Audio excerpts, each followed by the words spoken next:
Tata Group and Airbus to establish H-125 helicopter assembly line in Bangalore. Airbus private helicopter assembly in India.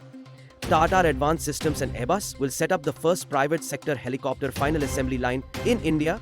Airbus Helicopters and Tata Advanced Systems Limited (SLE) have formalized a contract to establish a final assembly line (FAL) for the H-125 helicopter in India. This initiative marks the first instance of the private sector setting up a helicopter assembly facility in the country, aligning with the Make in India initiative Ulti-Role helicopter. The H-125 is a high-altitude, versatile helicopter used for rescue, law enforcement, and passenger transport. Strategic growth. This collaboration strengthens India's aerospace manufacturing and aligns with Make in India. Airbus ICE India collaboration on Wingman program Eurodrone observer status. India joins as an observer in Eurodrone program, allowing it to monitor male UAV developments. Airbus Wingman program. Airbus is developing an AI-powered unmanned combat aircraft to assist fighter jets. Niti's Airbus partnership.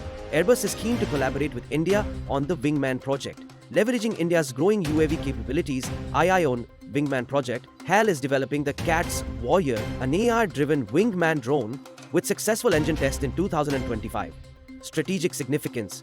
This could enhance India's drone capabilities and strengthen its global defense partnerships.